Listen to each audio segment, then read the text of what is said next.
The Subcommittee on Space will come to order. Well, good afternoon. Welcome to today's hearing entitled An Overview of the National Aeronautics and Space Administration Budget for Fiscal Year 2014.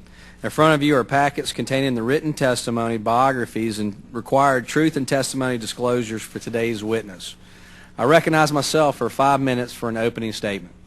Well, good afternoon. I would like to welcome everyone to our hearing today, and I especially want to thank our witness, NASA Administrator Charles Bolden, for joining us. I know many people put in a lot of effort preparing for these hearings, and we appreciate you taking time from your busy schedule to appear before the subcommittee. The purpose of today's hearing is to review the administration's fiscal year 2014 budget request for the National Aeronautics and Space Administration and to examine its priorities and challenges. Before we review the details of the NASA request, I feel it is necessary to express my disappointment that the administration has been unable to fulfill its responsibilities for a timely budget as required under the Budget and Accounting Act. In the future, I hope the administration will be on time. This year, NASA is requesting $17.7 billion, a decrease of $55 million from fiscal year 2012 and $733 million less than fiscal year 2011.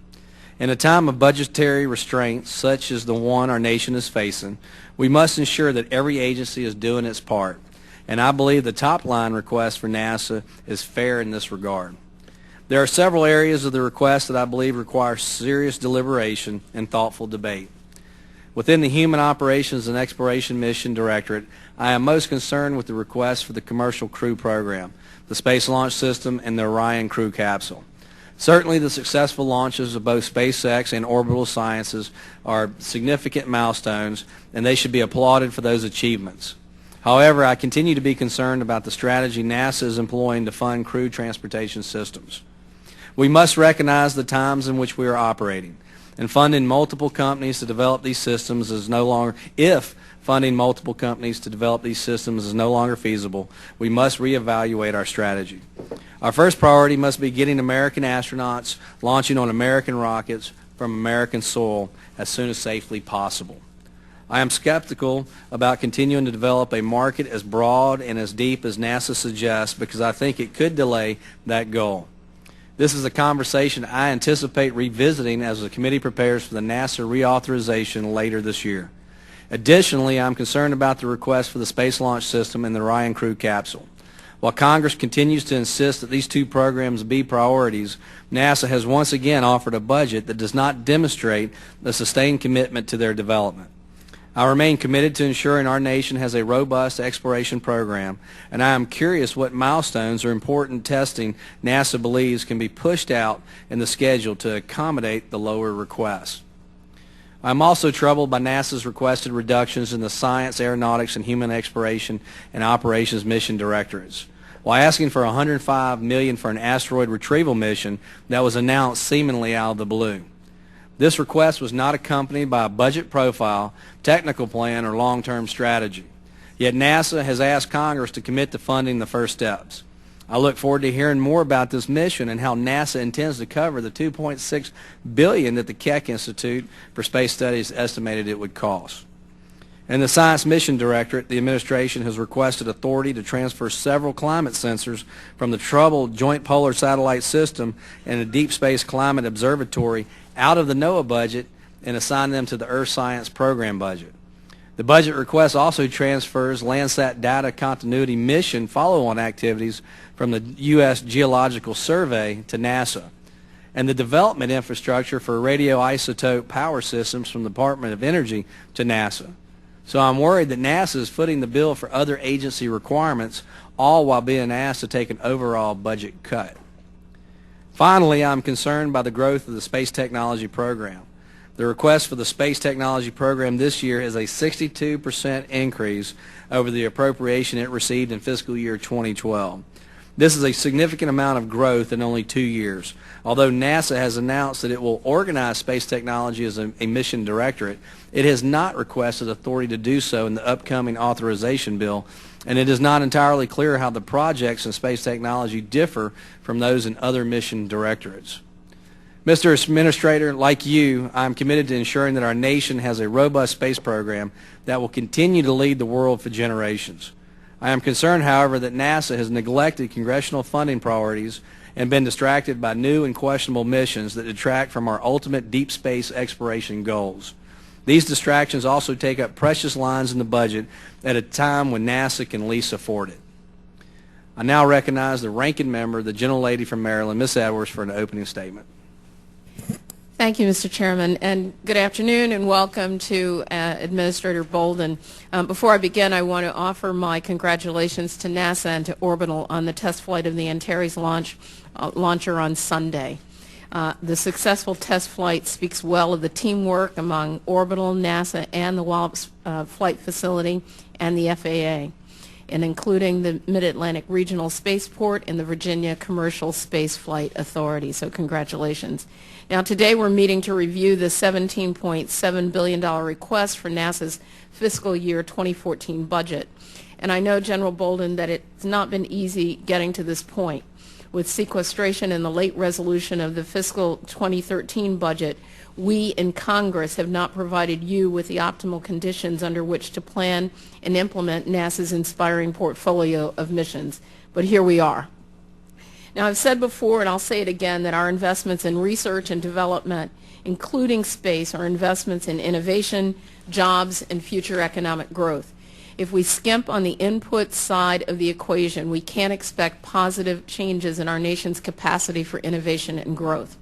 That's why we need to take a careful look at how the resources requested match the program content included in the fiscal year 2014 budget request. At the full committee hearing just last week on FY 2014 budget requests for science agencies, the President's science advisor, Dr. Bolden, testified, and I quote, "NASA has long had the problem of 20 pounds of mission in a 10-pound budget, and they continue to. I share that concern. This proposal includes requests for NASA's key priorities, the James Webb Space Telescope, the International Space Station, and the Space Launch System, and Orion Crew Vehicle, along with its science and aeronautics programs and its infrastructure support. I worry that for all the work that NASA is tasked with doing to move forward towards fulfilling the 2010 NASA Reauthorization Act, that the agency is also cherry-picking aspects of that strategic plan that it finds favorable while undercutting other priorities in the law. For example, the 2014 budget request includes $105 million as a down payment to fund initial concept work on a mission that would demonstrate solar electric propulsion technology that is needed to capture a small asteroid, move it into translunar region, and then potentially use that asteroid as a target destination for the first crewed flight of the SLS and Orion system.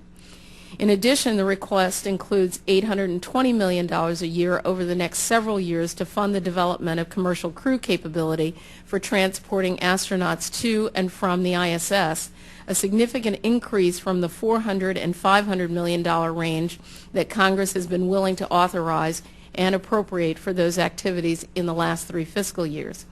My fear is that I've already gotten to the 20 pounds of program content that Dr. Bolden was talking about in NASA's $17.7 billion request. And that doesn't include the unfunded new responsibilities for developing climate sensors that NASA's Earth Science program has inherited from NOAA, the $50 million increase required for full reimbursement now to the Department of Energy for resuming the domestic production of material that's needed to power deep space missions, or the 29% increase over fiscal year 2012 actual spending levels that's being sought for NASA's space technology program. To NASA's credit, the agency has been making progress in managing schedule and cost on its activities. The Government Accountability Office just recently issued a report that stated that NASA had success in the last 2 years in launching missions on cost or on schedule. I commend the agency and the contractor workforce on this progress. And yet the GAO also says that sustaining the changes that have led to these successes will be challenging within a period of flat or decreasing budgets and with the ongoing work on several large-scale and complex projects. Should any of the JWST, ISS, or SLS Orion programs experience a hiccup, the financial impact can have, and this is quoting GAO, cascading effects on the rest of the portfolio. Indeed, GAO's word of caution gives me pause since I don't see a lot of flexibility within the 2014 request for dealing with that situation. I hope today's discussion can clarify the rationale for the proposed asteroid and capture retrieval initiative proposed in the 2014 budget, and particularly how it contributes to detecting and characterizing 90% of near-Earth asteroids 140 meters in diameter or less. We've heard testimony in this committee about that, as set in policy and successive authorization acts. In these tight budgetary times, we need to be sure the proposed approach will be the most efficient means of achieving those objectives. So I look forward, Administrator Bolden, to what I hope will be a beginning of an active dialogue on both the policy and resources required to support NASA and in effectively implementing its challenging and inspiring portfolio. And I thank you, Mr. Chairman, and yield, well, not the balance of my time, but I do yield. Thank you, Ms. Edwards. I now recognize the chairman of the full committee for a statement, Mr. Smith. Thank you, Mr. Chairman. America is a nation of explorers, and space is the next frontier. Just last week, NASA announced the discovery of new worlds beyond our solar system that resemble our own planet. We in Congress need to be diligent in our review of the administration's proposed budget for NASA to ensure that this agency remains focused on its primary mission, space exploration. In April 2010, almost 3 years ago, President Obama addressed the NASA workforce at the Kennedy Space Center.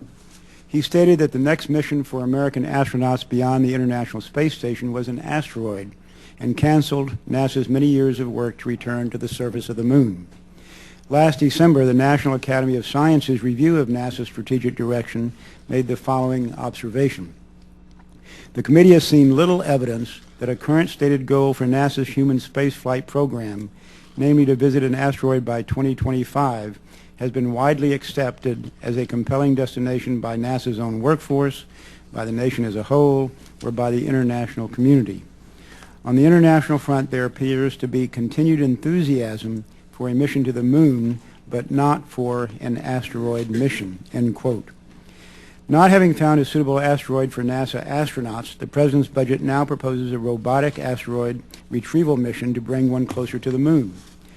NASA's budget does not identify where the funding for such an asteroid retrieval mission will come from, but it is likely to detract from NASA's human spaceflight projects, the International Space Station, Orion Crew Vehicle, and Space Launch System.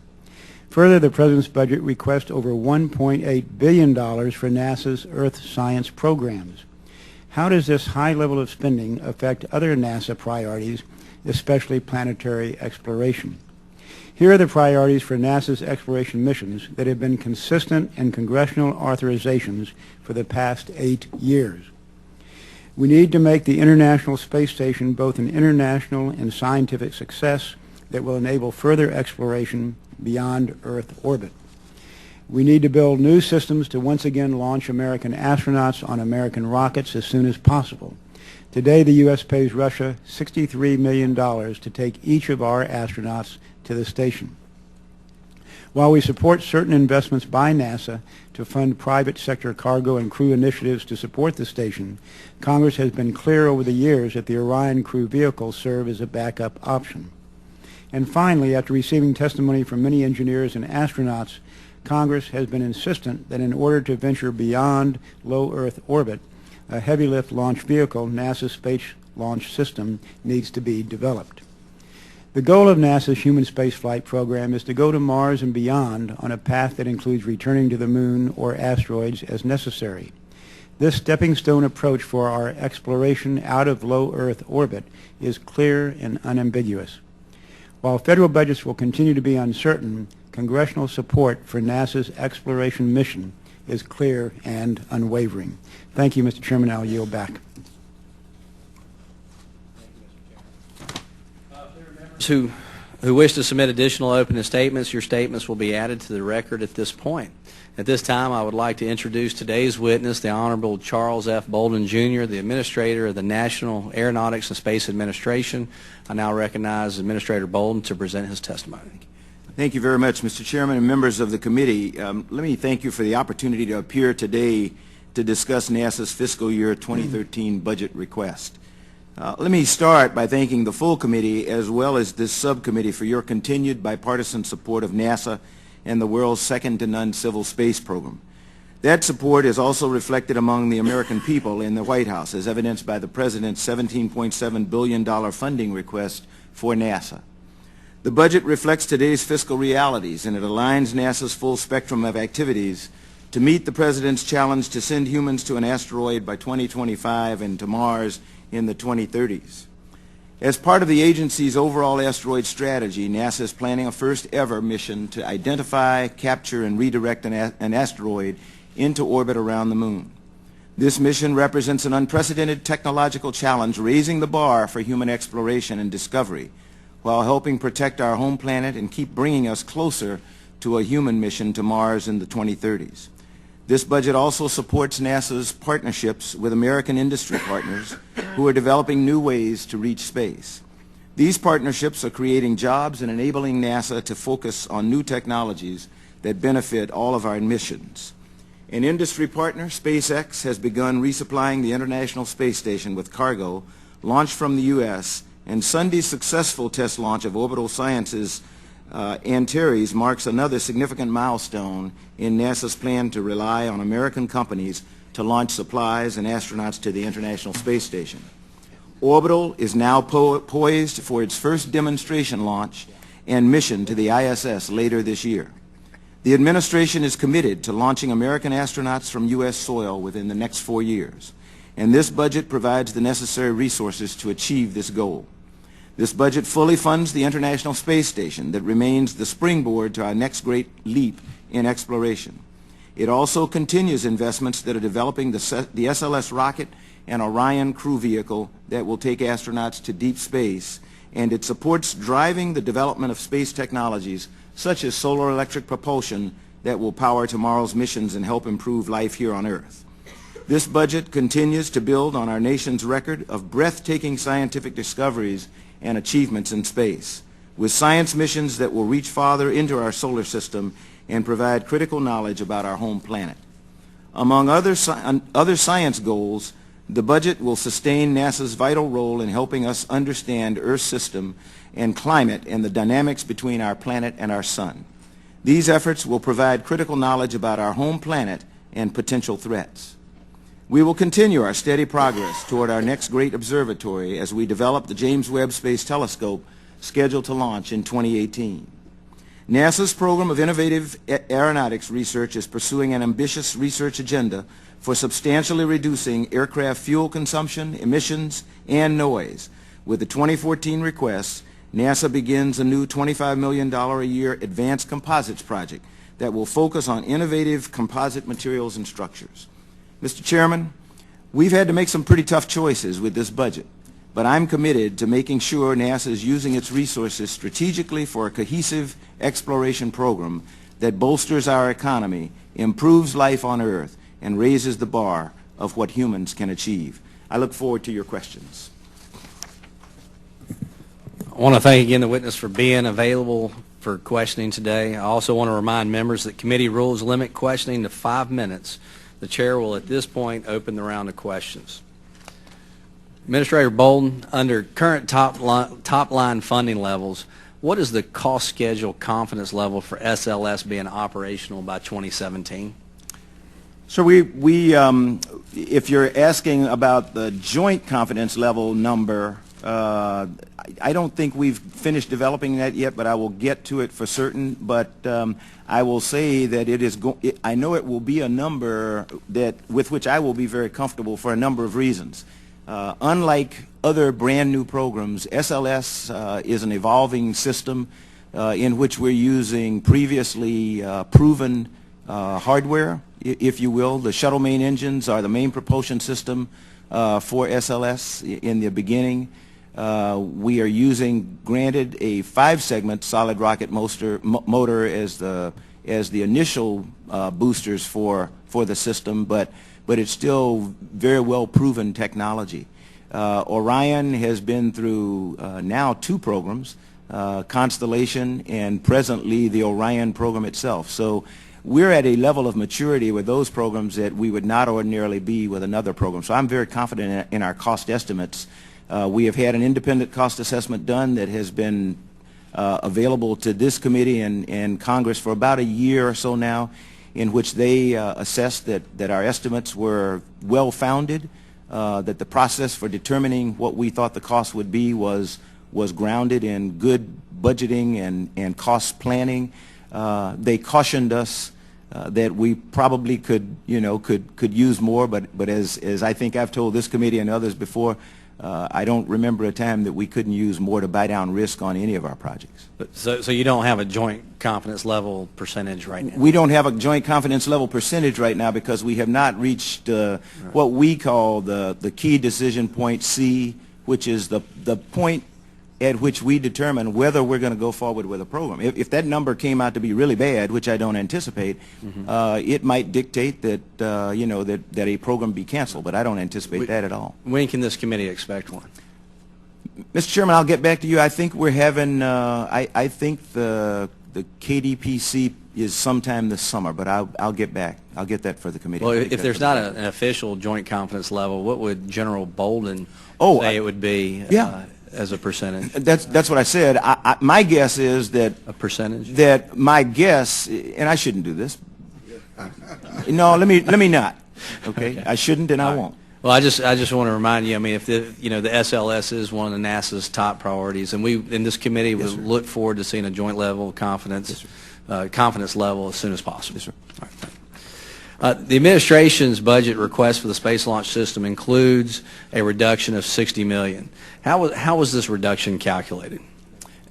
Mr. Chairman, let me make sure I understood. Were you saying that the budget shows a $60 million decrease? Decrease, correct. In SLS and the vehicle itself? Yes.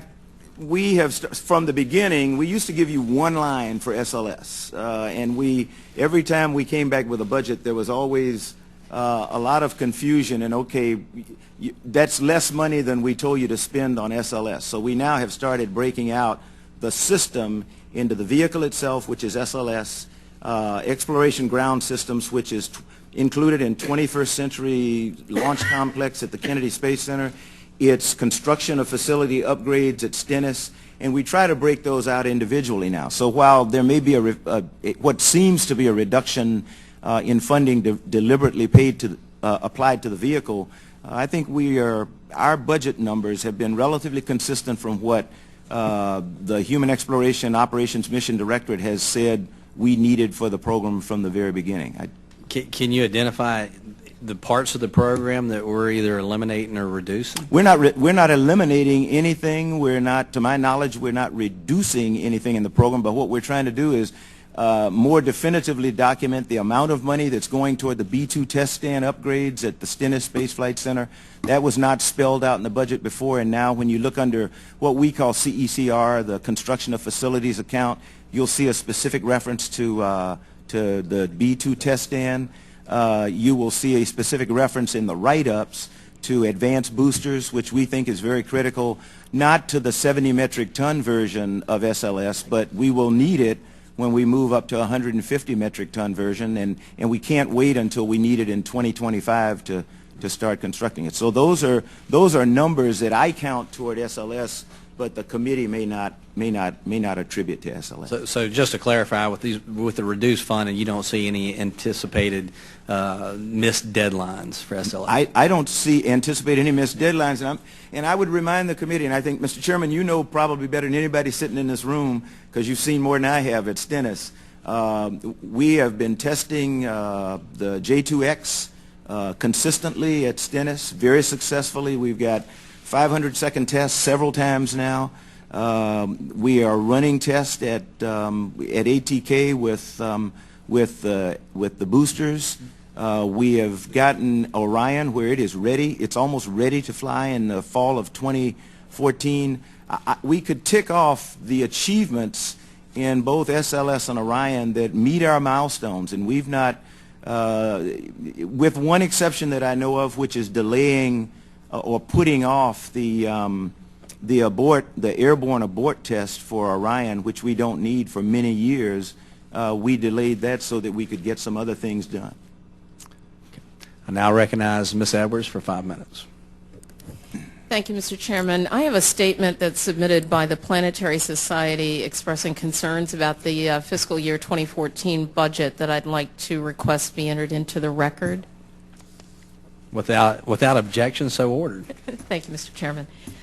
General Bolden, I want to start by asking you about your budget because it seems that it assumes that the sequestration will end. And so I want to know what you believe would happen if sequestration continues to affect the NASA budget in 2014 and beyond, and what would be the likely impacts, and have you thought about the planning for that in terms of new initiatives in fiscal year 2014, such as the asteroid mission? Would that be eliminated? How would you translate your priorities for 2014 into funding decisions in the event that sequestration continues? Congresswoman, first of all, let me confirm your assumption about the budget itself. The 17.7 is based on the President's confidence that he will be able to work out an agreement with this Congress in the budget for fiscal year 14 that will negate the sequester. So that is a correct assumption.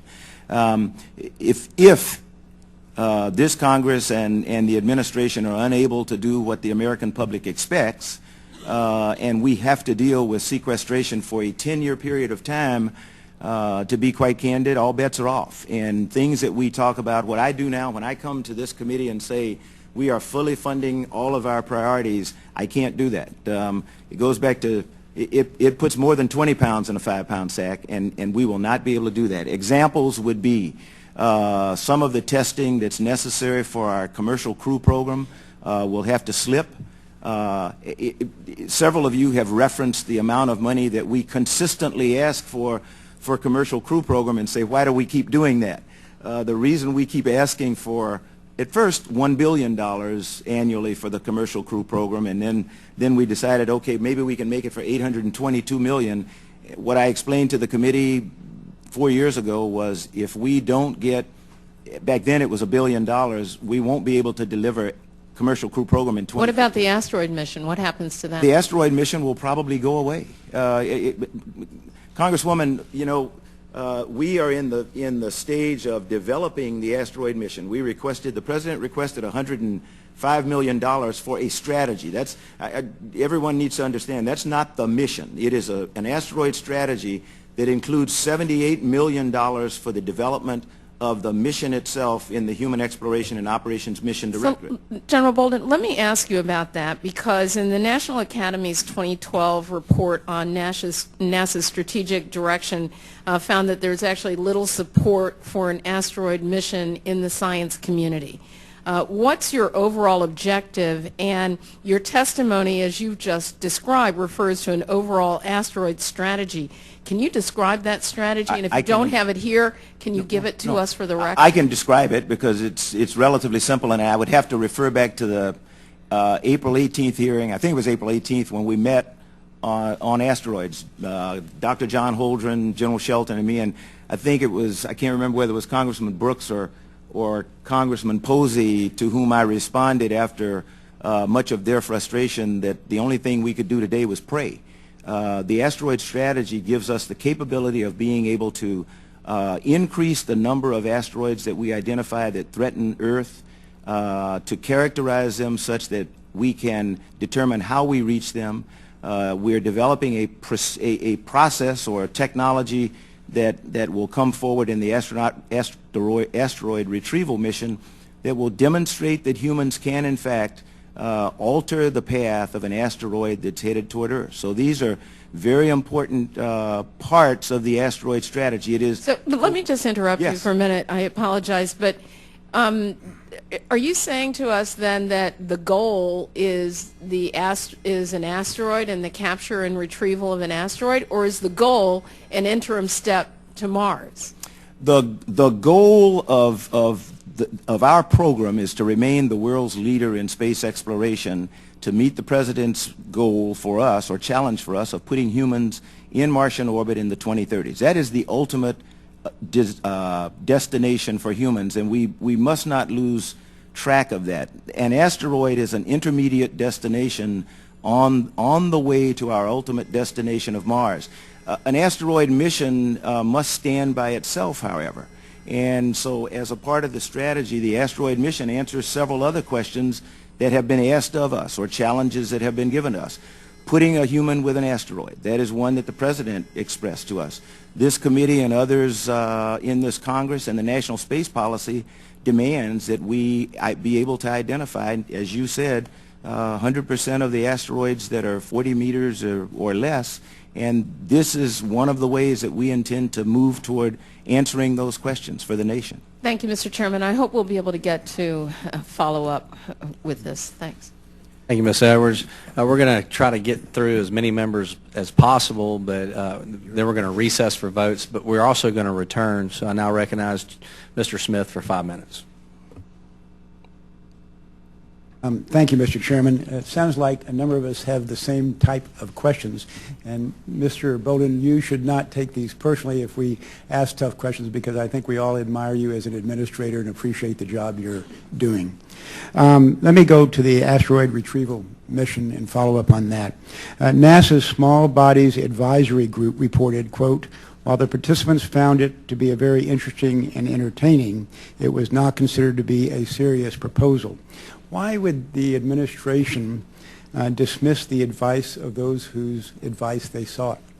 I am not aware of that advice, to be quite honest. That's the first. I just Really? haven't seen that, sir. And that Small Bodies Advisory Group. I know what the Small Bodies Advisory Group is. I'm just not aware. I'm saying I'm not aware that they offered. Okay. I have in my possession the letter from the planetary system. Everybody generally CCs me on everything that comes to Congress. Well, so I won't be surprised. I'm surprised by this. That was a direct quote. I'll get it to you Yes, sir. soon then. Yes, the other question, this follows up a little bit as well. Everything I've seen makes me believe that scientists and others who are experts think that a moon landing rather than a rendezvous with an asteroid is a better precursor to a Mars mission.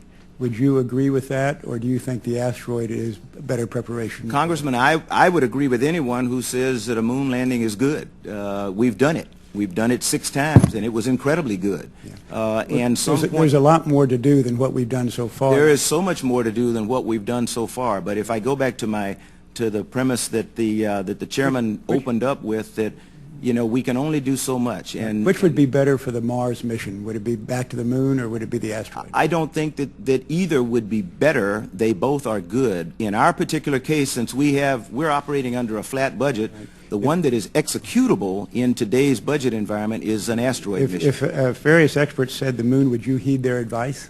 We get expert advice all the time, and we try to heed. However, I think Mr. Chairman, it is impossible to heed the advice of all experts. Some expert is going to feel that he or she is being disregarded. I have utmost respect for the National Research Council Committee that looked at us and said that there was no pretty soon interest in on some asteroids. subject you're going to have to take the experts' advice, whether it be from We are taking the advice of experts with whether it be this. from the Small Bodies Advisory Group or for the others saying that the lunar mission would be better for the Mars mission.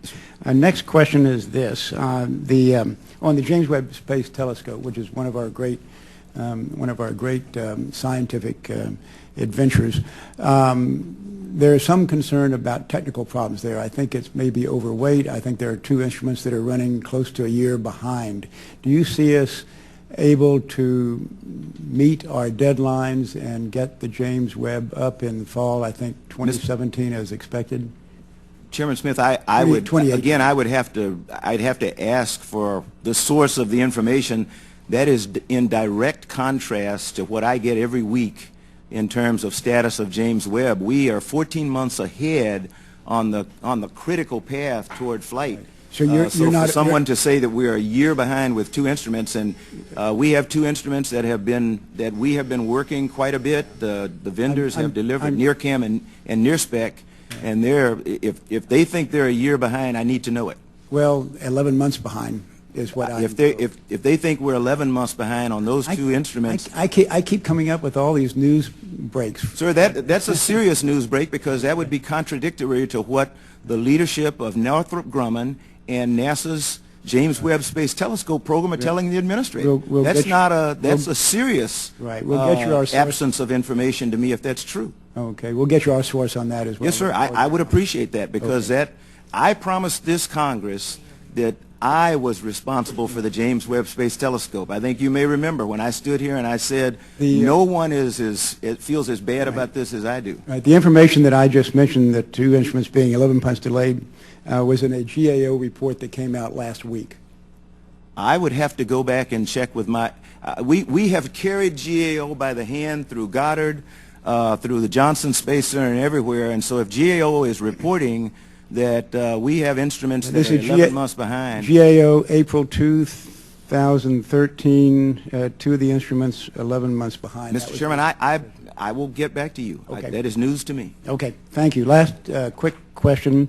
I want to go back to what the Chairman mentioned about SLS beginning operations by 2017 as hoped. Do you think that's very likely, guaranteed, very likely, or probable? I think if this Congress and the administration are able to solve the sequester problem, 2017 inaugural flight on the integrated SLS and Orion is very good. Nothing is ever a certainty in this business.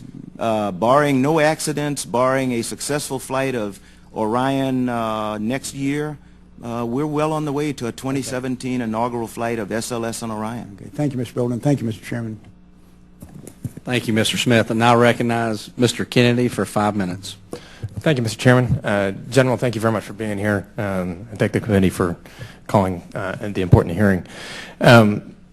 General, just a couple of questions for you. I understand, shifting gears a little bit from the asteroid mission to something that's near and dear to my district is the STEM education programs that you have at NASA. And I understand from the budget materials that there's been a reorganization and a consolidation of some of those priorities through the administration and focusing on 4 priority areas and consolidating programs into 3 different agencies. So my question to you, sir, is there any thought on how this transition is going to well, you can minimize the disruption to some of these programs that are extraordinarily popular and important to school children as young as kindergartners. In my district, there's a number of education programs that have been extraordinarily successful. I was at one recently in Sharon. There's about 1,200 students learning about space and STEM, training to be an astronaut. One of the high schools, the Tri-County High School in Franklin, was one of only 8 high schools in the country that were selected to participate in United with NASA to create a hardware program last year. Far more interesting science class than I ever took, building robots, trying to come up with ways for astronauts to scramble eggs in space, which I'm sure is probably something useful to you. So how can we ensure, General, that programs like these that are already highly successful and are inspiring an entirely new generation of engineers don't disappear? Congressman, I would have to, in answering your question, I need to go back and tell you what I think is successful. When I became the NASA administrator, I asked for metrics. I'm not an engineer, but I play with a lot of them, and so I've learned to have an appreciation for metrics, to demonstrate that something is successful or valuable. When I asked what the metrics were on the effectiveness of our K through 12 STEM education program, I got blank stares. I was told that we touch 1 million kids a year, and I said, okay, I got it. But what effect have we had on those 12 million kids? Did I take one who was not interested in science and have them, when they get to high school, take very difficult science and math courses and go to college and major in engineering? And the answer I got was, we don't know. And I said, well, how do we know we're effective? I feel good, you know, because I go out and talk to school kids all the time. I feel great. But have I made a difference in their life? And the only way I have to know that is metrics. The President and I happen to share this belief, and so what we're trying to do with the consolidation of the STEM education programs across the 13 or so STEM-related agencies in the government, and I see Congresswoman Edwards is smiling because she and I have talked about this at length. I think she shares my passion for metrics and demonstrating that we are effective in what we do. We are not able to demonstrate our effectiveness today The president is tired of it, and so he has said, we're going to try something new. When you try the same thing over and over and the same answer, it's not working. You ought to try something new. NASA is assuming a leadership role, if you will, in helping to craft this new consolidated STEM education program.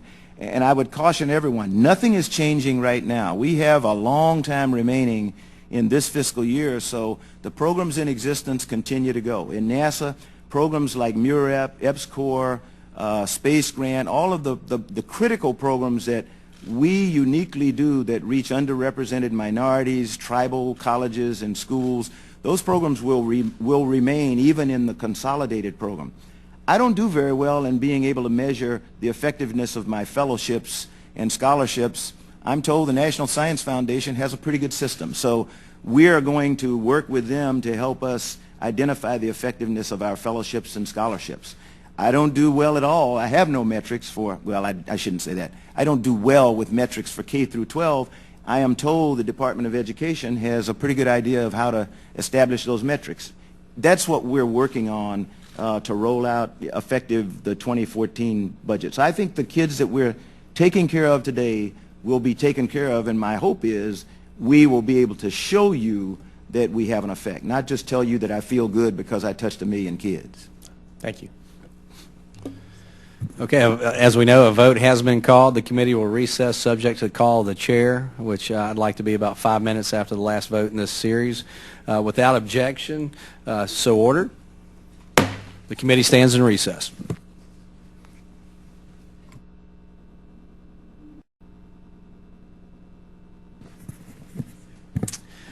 The committee will now come to order. I recognize Mr. Brooks for 5 minutes. Thank you, Mr. Chairman. First, I want to make a quick comment about your focus on asteroids. Personally, I concur. I think that's a good direction to go. At the same time, I'd add some benefit from the approach that the White House and you're recommending. First, I think it recognizes the risk to our country and our world. While at any point in time it is a small risk, over the accumulation of time it is a significant risk. Second, I think it's another reason why we need the Space Launch System to have the capability of doing whatever needs to be done. So I see it as a hand-in-glove effort. And finally, along those same lines, the technology that is developed, as the history of NASA has shown, it's not limited to just one thing. The technology that NASA develops is expansive and is useful in many different ways. Whatever technology we can develop by initiating efforts with respect to asteroids, I believe are beneficial. Now to a question about the Space Launch System, as you can imagine. Thank you for coming before our Tennessee Valley Chambers of Commerce that were here on Monday. We had roughly 180 people that came to the Hill, and I was very pleased to see that you were one of the speakers, and thank you for your remarks. The Space Launch System continues to receive less than the authorized levels, yet NASA is supporting not one but 3 different commercial crew programs, and if I'm reading the President's proposed budget correctly, he's proposing a 64% increase in funding for commercial crew, above the authorization bill level of $500 million, roughly from $500 million to $800 million, if the information I have is accurate. That being the case, why the big increase for commercial crew but not a similar increase for Space Launch System being requested? Mr. Chairman, I'm sorry. That's all right. Yeah, if Mr. Palazzo doesn't mind, I don't mind. No. Congressman, let me talk precise, exact numbers. If we took what we're requesting in the increase for commercial crew, which is from $525 million to $822 million, so $300 million. If I added $300 million to the SLS program, you wouldn't know it. Well, I was thinking more of the 64% figure. But that's my point, sir. Is that it depends on the numbers you use, and if you choose to use percentages, then percentage of a number like $500 million may seem very big, it's not big at all. We are trying to get close to the level that the President asked for when he decided to fund the commercial crew program, which had not been done by any previous administration, to be quite candid.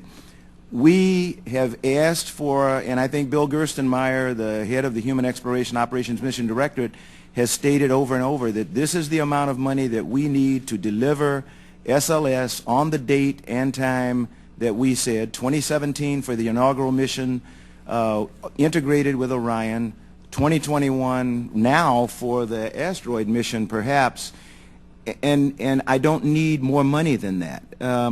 If you give me money to put against SLS, against the vehicle, it means I can't put some money that I would ordinarily put against advanced booster program. Given our funding limitations, do you have a concern that there may be some duplication of effort, particularly in as much as we're funding 3 different private sector contractors in the commercial crew environment? Do you suggest keeping it at 3 or reducing it to 2 or reducing it to 1? Congressman, our acquisition strategy, which we spelled out pretty well several years ago, and we had to modify because we didn't get the money we requested, was that we would try to promote competition for as long as we could, and that at some point, which will be this summer, this spring, we're going to issue a draft request for proposal. The vendors will have an opportunity to look at that, tell us what they think. We'll issue a final request for proposal in the fall, and by next spring we hope to be able to announce who the commercial crew provider is going to be. My hope is that Congress will fully fund us to the $822 million level, and that may allow me to carry 1.5. It will not allow us to carry 3 vendors. If we go down to 1, if I'm forced to go down to 1 provider at any time, there is no competition. And it is exactly as I am. It will be exactly as I am today with the Russians and Soyuz seats. There is no competition. They went from 500 million. I'm running out of time, and if the chairman would permit, I'll follow up one final question. Hopefully it will be a brief answer because it will be a brief question.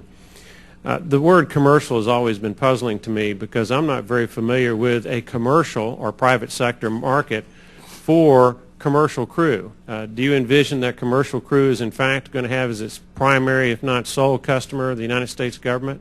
I do not anticipate that.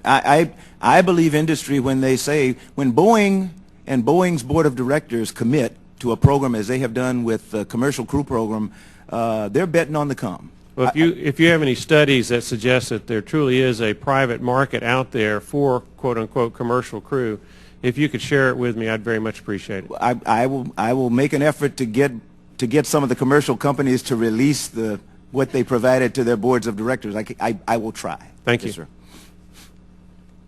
I now recognize Mrs. Wilson for 5 minutes. Thank you, Mr. Chair.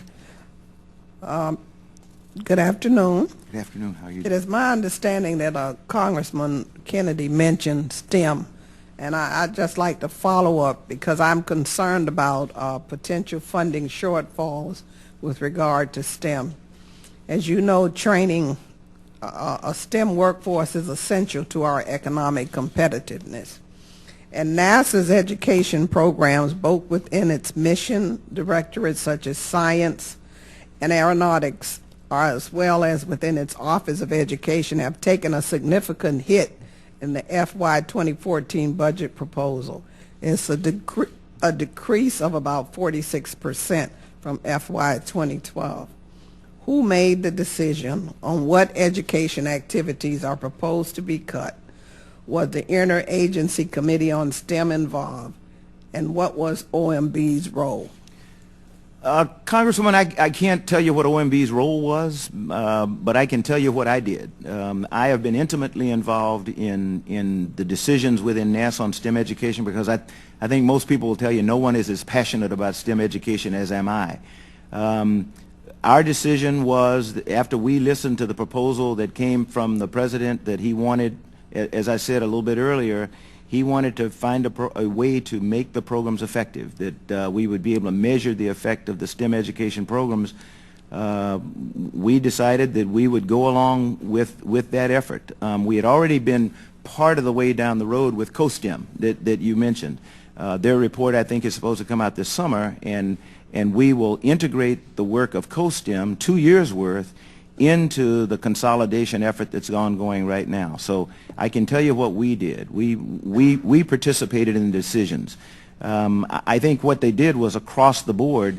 It was decided to take all educational outreach funds from the agencies, the STEM agencies, to consolidate them rather than to try to cherry pick. They just, I think we took everything, except some special ones that I mentioned earlier that go to underserved minorities and like MUREP, EPSCoR, and then Space Grant, which covers everybody.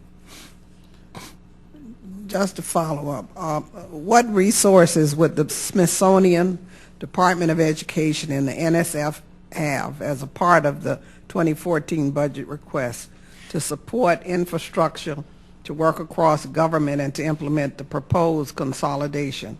How will that infrastructure compare to the proven structure that NASA has developed over time, which is supported through competitive selection and peer review to implement STEM education and outreach, especially within the Science Mission Directorate? How will you do that with a 46% cut? My agency is really good. We're the best place to work in government, and I don't mean that pejoratively or anything. What will happen with the consolidation is that what I can do every day, bringing downlink TV from aboard the International Space Station, taking it into a classroom, every one of the STEM-related agencies will now have access to NASA content. So that's one of the things we're giving. We'll be allowing everybody else to have access to the content that we have. What it will give us, what we will gain, will be access to the Department of Education, to the National Science Foundation, and even to the Smithsonian in some of their metrics and some of their methods for promoting and reaching people with STEM education. I think there's value on both sides. Everybody gives, but everybody gets something if we do it right. One follow-up. Who's going to oversee this? Who will oversee it? Which segment of government? The program is actually Department of Education, the program is actually presently being overseen by the Executive Office of the President. The President is is the one that all of us are responding to in this. I'm overseeing with Leland Melvin as my emissary, if you will, what we're doing in NASA, and every other principal is quite well aware of what's going on and is taking part, and we have all had an opportunity to express our opinion about how things should be done. Examples would be, one of the things we proposed was take the people from each agency, each STEM agency who are good at what they do, and put them in a pool so that when the Department of Education or the National Science Foundation or Smithsonian starts looking to build a cadre of people that are going to be the overseers, if you will, that we take people who have experience with this. And I express the desire and a willingness to offer NASA people anytime anybody wants to take them so that we make sure the program is done correctly. Thank you. Mm-hmm. I now recognize Mr. Stewart for 5 minutes. Thank you, Mr. Chairman. General, good to see you again. Always good to see you. It's been a pleasure being on this committee and having a chance to get to know you a little bit. I'd like to be big picture if we could for all, and I certainly don't mean to beat a dead horse, and I don't think that we will, but help me if you could bring some clarity to, I think, some fundamental visions or goals of your organization. And that is, with the asteroid retrieval missions, what is the main objective or goal that you have there? And if I could maybe rephrase the question, help me understand why that was placed as a priority over other possibilities, say, for example, a manned moon mission. Congressman Stewart, it doesn't, I would not say the asteroid mission replaces anything. We did not have a lunar mission in our portfolio. We had a $17.7 billion budget with a notional out, 5-year out, that would not accommodate a lunar mission. I think it is in the record that if we went back and tried to replicate the lunar program that was in place under Constellation, I've asked, and I'm told that Altair, the lander, is in the $8 to $10 billion range. I don't have $8 to $10 billion to put into a lander for a lunar program. We already had solar electric propulsion underway in our Space Technology Mission Directorate. We have had that for years. We think we can accelerate it with the funds that are coming, 40 million of the funds that are coming out of the 105. Human exploration has been working for no less than 3 years on an asteroid-type mission. So we're leveraging what we have been doing for years. As Congressman Brooks mentioned, SLS and MPCV were made for the human exploration part of an asteroid mission.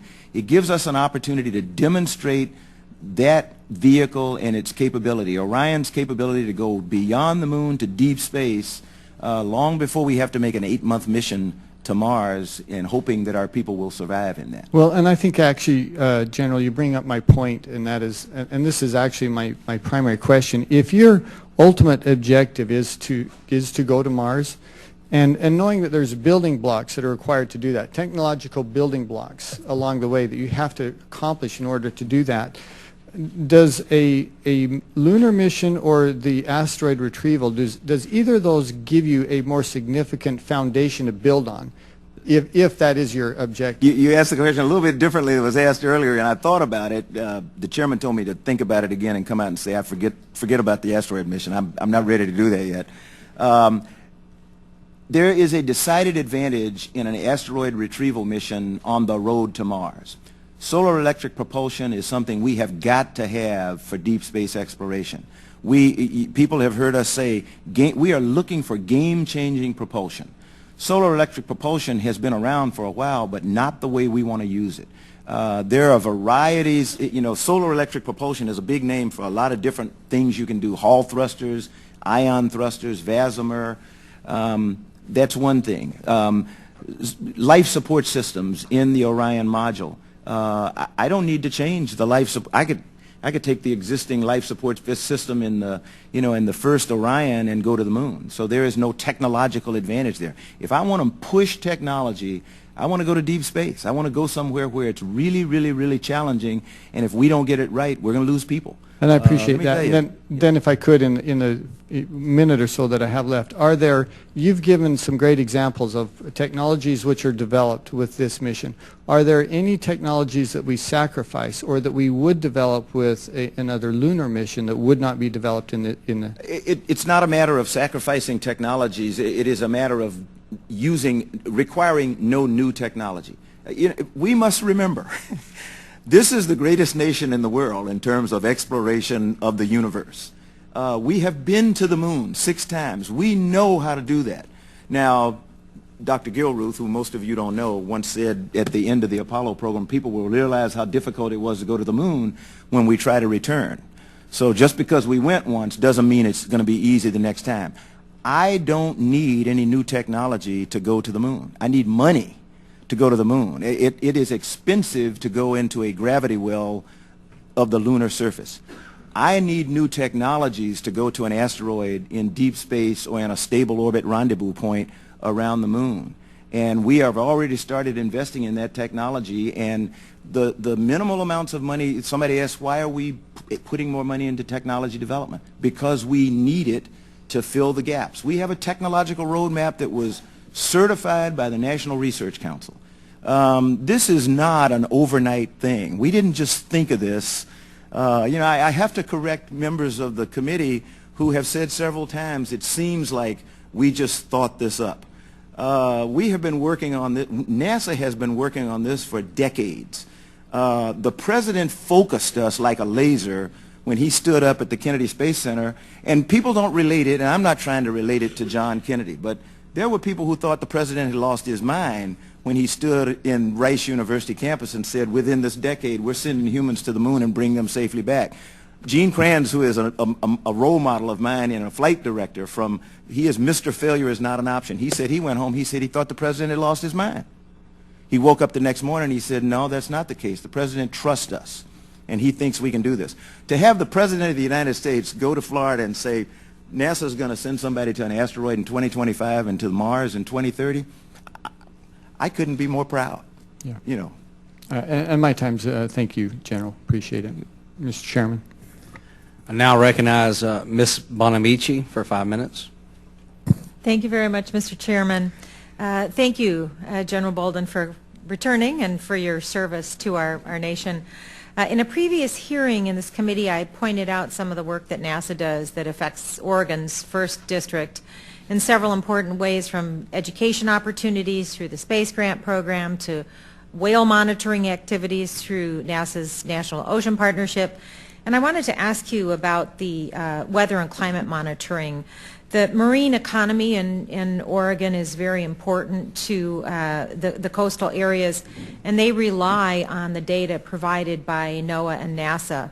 And in this NASA budget, I see that the Joint Polar Satellite System 2 climate sensors are being transferred from NOAA to NASA, but there doesn't appear to be an accompanying increase in NASA's Earth Science budget. So I wanted to ask you if you could please elaborate on how NASA is going to carry out this new responsibility.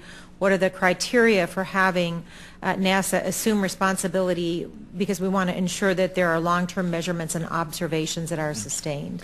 Congresswoman, I'll take it for the record to get the exact amount, but I think we did get a modicum of funding that came with the climate sensors, but I'll take that for the record. But I will say, just as we did with the Discover mission and others, we actually came to the House Appropriations Committee and said, look, we would like to take this on because we think this is very important. In the case of Discover, we have instruments that have already been built. They are already installed on the satellite. It makes no sense to us to take them off and put mass simulators on. And Chairman Wolf said, look, I don't want to do that, but give it your best shot. You know, send me a proposal and tell me what you're going to do. And we demonstrated to him how doing it a different way, we could bring it in at a much less cost than it had originally been proposed. And that's what we have become accustomed to doing. Somebody mentioned earlier the fact that many of our missions have come in on budget or under budget and on schedule recently, and it was attributed to an increase in budget. That's not the case. I attribute it to the incredible people I have who are working for NASA, who now have had a change of culture, if you will. They understand that we're not going to get any more money. And so they're looking for innovative ways to do things.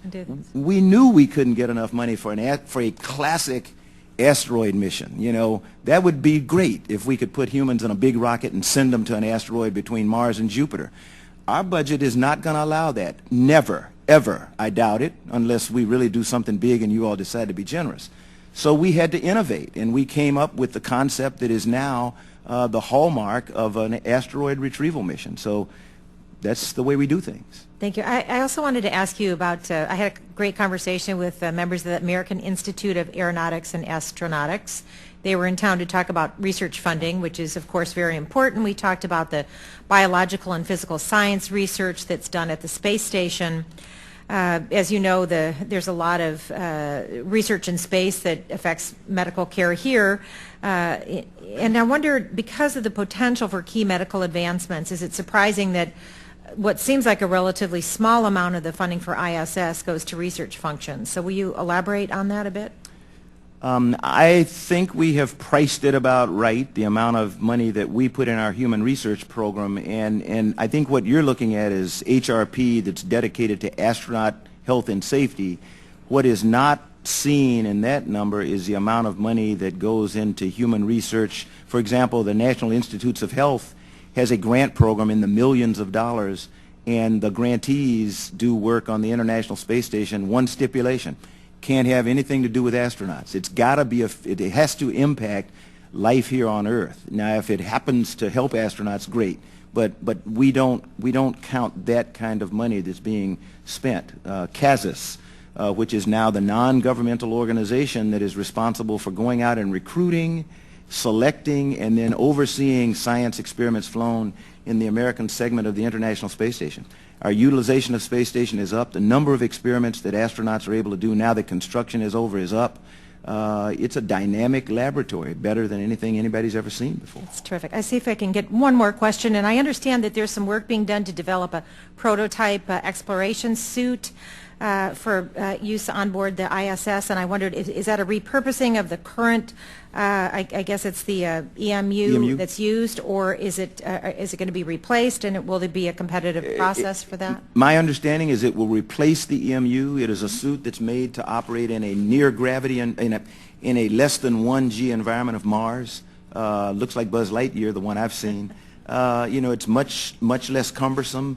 Much less hard on the shoulder joints, for example, where we actually have had injuries with astronauts in the current EMU. So it's a new development. Terrific. And is it a competitive process for that? It was chosen. It will be chosen through a competitive process. Yes. Thank you very much. Yes. My time has expired. Thank you, Mr. I'm Chairman. sorry. Thank you. I now recognize Mr. Posey for 5 minutes. Thank you, Mr. Chairman, and thanks, General, for joining us again. I've said it before, and I'll say it again, of all the agency heads that I've had the privilege to sit in, you've been the one that's been the most forthcoming and straight talking, and I appreciate that. Thank you. I don't want to get redundant. I just want to get these things in a proper perspective, just kind of for my memory bank here. The Keck study suggested that an asteroid mission would cost $2.6 billion. And I understand NASA disagrees with that number. And I was just wondering how much NASA thinks it will cost to retrieve and return an asteroid or remove it, whatever the goal ends up being. Congressman Posey, I'll correct you and say we don't disagree with the Keck number. Oh. However, our mission, as we envision it, is different from what the Keck number on which it was based. Keck, very respected group of scientists who studied this, they did not have an SLS or an MPCV. They did not have a head start on solar electric propulsion. They assumed that we were going to use a big rocket and go between Mars and Jupiter into the asteroid belt to put humans with an asteroid. And so I think that's where the $2.6 billion came from. I have been cautioned by many, and so I will take their advice and not try to give you a number right now. We are going into mission formulation this summer. After we talk with our international partners, with academia, with amateurs, to be quite honest, to find out what this mission should have in it, and then we'll come back with a more definitive number on what we think it's going to cost. But my guess would be for a similar mission that Keck had, it'll be something less than their estimate. Well, that's something, because certainly when you talk to people about appropriations, they want to know what's at the end of the line, and you know, if it costs as much to go to an asteroid or twice as much as going to the moon, I mean, that makes sense, and you can understand that. How would you compare the cost of the administration's LASSO mission with the return to the moon? As best, let me, if I can use the example of the Keck study, and I'm not adopting that, but it is an example. An example is Keck says $2.6 billion to carry out their type of asteroid mission, which we think is more expensive than ours. The number quoted to me for Altair, for the lander, for a human lunar exhibition or landing, $8 to $10 billion. So going back to the moon, if we use the numbers quoted for Altair, which came from NASA, in the Constellation program, and we accept the numbers from Keck, then going to the moon is almost a factor of 3 more expensive, and our budget won't sustain that, won't accommodate that. Yeah, and I heard that number when Congressman Stewart and you were having dialogue. What's that number based on? The Keck number or the Altair number? The return to the moon number. Return to the moon. It is the number that I wasn't around, so I can't tell you, but I was quoted $8 to $10 billion for the lunar lander that was planned for the Constellation program. And one of the reasons that it never materialized was because NASA at the time did not have the funding. Yeah. Can you get us a copy of that, just that documentation, we can just do so that. we'll have it, Yes, because I hadn't seen we'll do it it. before. You know, could the hardware, obviously that's being developed, such as the SLS, be used for both missions? I mean, wouldn't we use the same rocket to go to the asteroid that we would to the moon? And You would use, if we are going anywhere in deep space, and I will stipulate that we can call the moon deep space, but we don't consider the moon deep space anymore. But you could use SLS to go to the moon. You will use SLS to go to an asteroid, to Mars, and the like. Okay. The next thing, of course, I was going to ask if there's anything salvageable from the $9 billion Constellation mission to nowhere.